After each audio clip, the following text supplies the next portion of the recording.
Halo semuanya, selamat datang kembali di podcast Cerita Malam-Malam. Di video kali ini, saya akan membacakan sebuah kisah horor yang ditulis oleh saudara Simpleman dalam akun Twitternya @simplem813785523. Untuk kalian yang penasaran dan ingin berkunjung ke media sosial pribadinya, alamat linknya sudah saya sematkan dalam kolom deskripsi.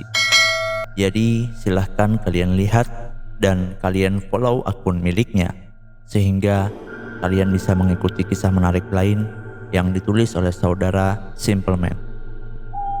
Dan pada video ini, kisah yang akan saya ceritakan adalah penghuni pabrik gula.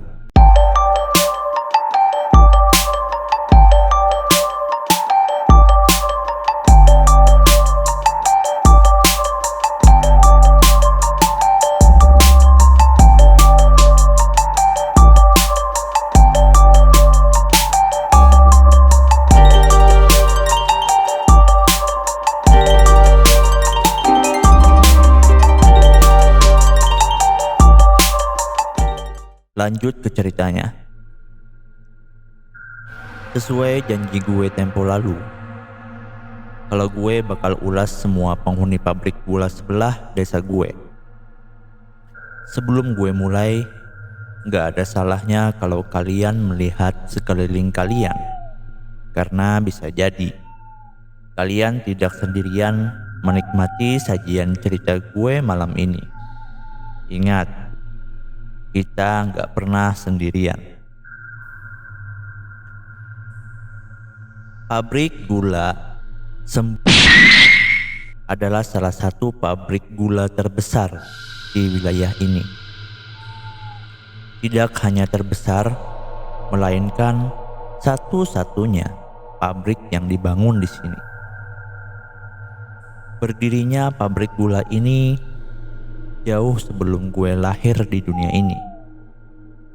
Besar, megah, dan luas adalah hal yang membuatnya dikenal luas. Namun, jauh dari kalimat itu, ada dunia yang tidak bisa dilihat oleh mata telanjang. Sesuatu yang akan membuat orang ngeri bila apa yang ada di balik nama besar pabrik itu adalah Kerajaan Demit.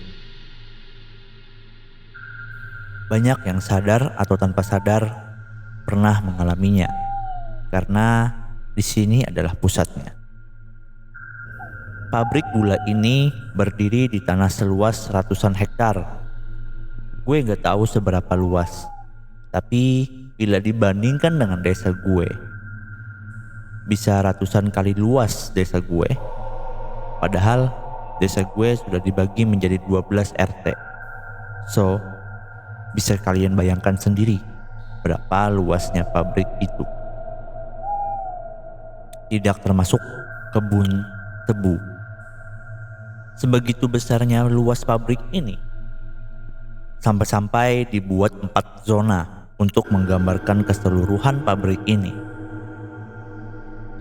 4 zona itu disebut dengan zona timur, barat, selatan, dan utara.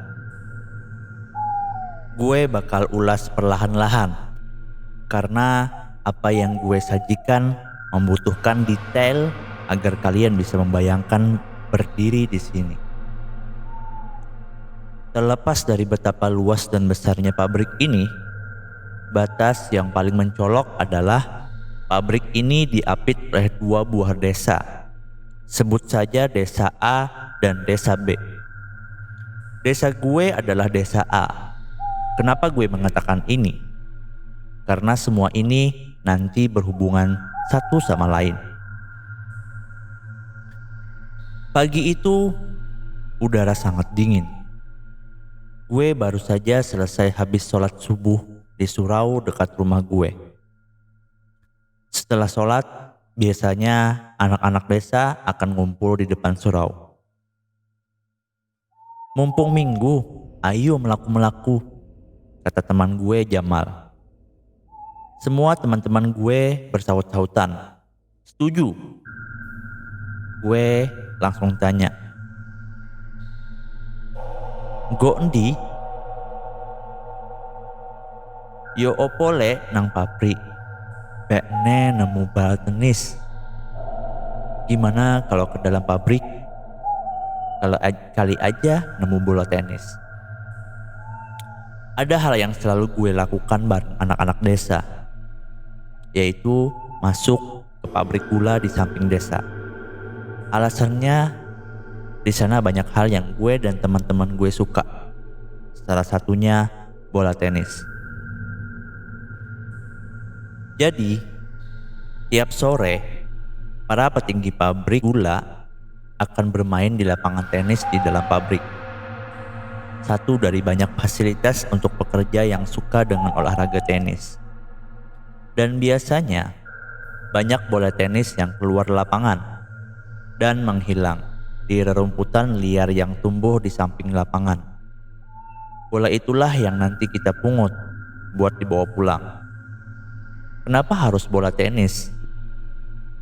Bola tenis selain mahal, bisa dipakai untuk berbagai permainan tradisional, sehingga di mata gue dan anak-anak lain yang masih bocah, bola itu sama berharganya dengan mainan grade yang mahal. Selain bola tenis, alasan kami suka masuk ke pabrik ini karena suasananya sejuk. Di dalam lahan yang sebegitu luasnya, banyak pohon tua dan besar, sehingga meski siang hari, cahaya matahari tidak bisa menembus, menciptakan suasana dan damai dan sejuk.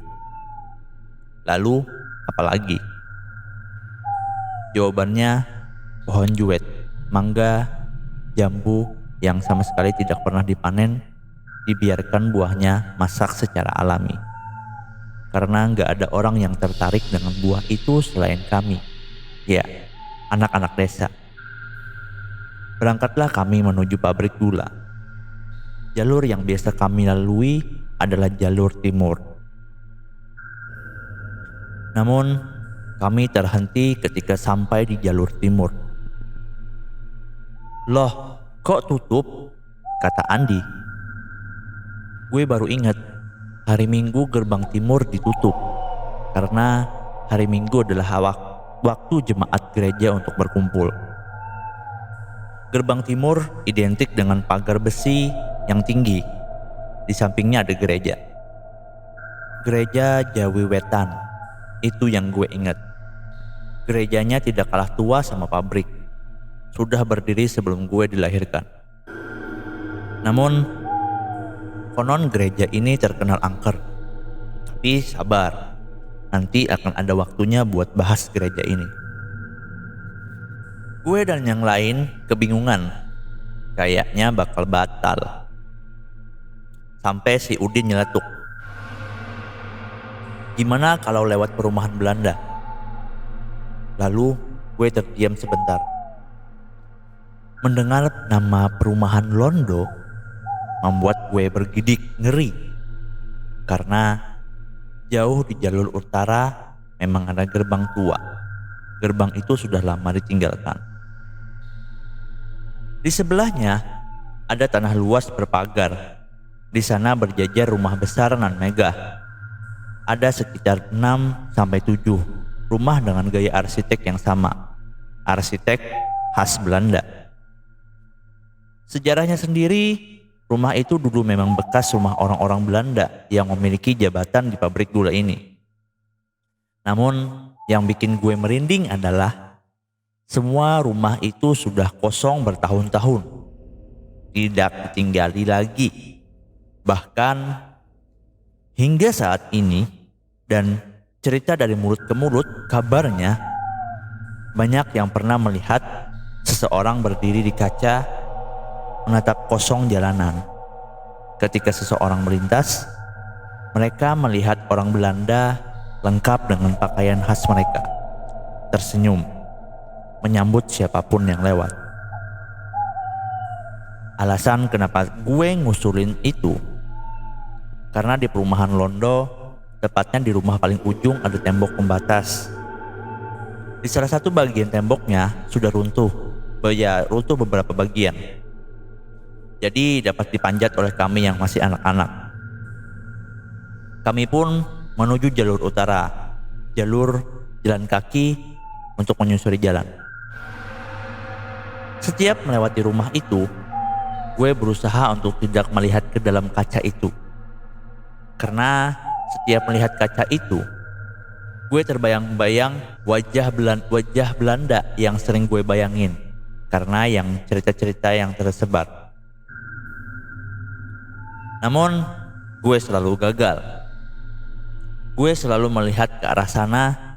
Memang ya tidak ada apa-apa. Tapi bulu kuduk selalu merinding tiap melihatnya. Teman-teman gue yang lain tampak biasa saja, berjalan tanpa beban.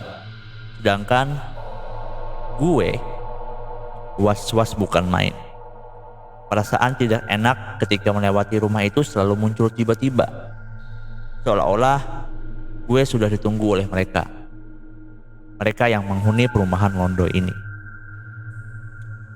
Akhirnya gue dan yang lain sampai di jalan kecil yang menuju ke kawasan pabrik. Gue bisa lihat gerbang utara yang dikerangkeng dengan rantai di belakang. Akhirnya gue menyusuri jalanan itu. Di timur terlihat samar-samar bangunan tua sekolah TK yang dipisah dengan pagar kawat tinggi. Sebelum gue lanjutin, gak ada salahnya gue bagi denah lokasi zona utara yang akan jadi fokus cerita kita malam ini. Perhatikan setiap lokasi detail-detail tempatnya. Ada satu hal yang bikin gue bertanya-tanya. Sebuah lahan kosong yang ditumbuhi oleh pohon mangga. Anehnya, di bawahnya rumput tinggi-tinggi, setinggi lutut orang dewasa. Dalam hati gue bertanya, kenapa orang pabrik gak ada yang motong rumput itu? Biar bersih aja gitu. Namun rupanya ada alasannya. Lapangan tenis sudah terlihat. Di samping lapangan tenis ada 2 pohon asem yang sudah berumur puluhan tahun. Besar sekali dan mencolok dibandingkan pohon-pohon yang lain. Sehingga lapangan tenis begitu sejuk ditutupi rindangan dedaunan pohon asam. Jauh di belakang lapangan tenis, tepatnya di antara lahan kosong dan gedung TK, ada satu pohon lagi yang mencolok, yaitu pohon beringin. Sampai sekarang tahun 2020 pohon ini masih berdiri. Gue gak pernah suka pohon itu. Bahkan sejak gue bersekolah di TK, gue masih ingat jelas kenangan yang nanti akan gue ceritain secara perlahan. Intinya, pohon itu berada di tempat yang terisolasi. Butuh waktu untuk menembus tingginya rumput liar di samping lapangan tenis. Akhirnya, kami masuk ke lapangan tenis. Di sana ada pintu pagar kawat di sekelilingnya. Sangat tinggi pagar kawatnya, berguna agar bola tidak keluar dari lapangan, namun selalu saja ada bola yang berhasil keluar. Di sana kami mulai mencari bola tenis yang mungkin masih ada sisa Sabtu sore kemarin ketika petinggi pabrik bermain. Namun mata gue gak fokus. Gue lebih tertuju pada 2 pohon asem yang bersebelahan sama besarnya. Entah di sana ada apa, tapi bulu kuduk gue selalu meremang setiap melihat pohon itu. Aku nemuin bola ini loh, teriak teman gue si Jamal. Gue dan Udin serta Dayat mendekat. Cerita ini bersambung ke penghuni pabrik gula bagian kedua. Saya Jimmy, let's find out.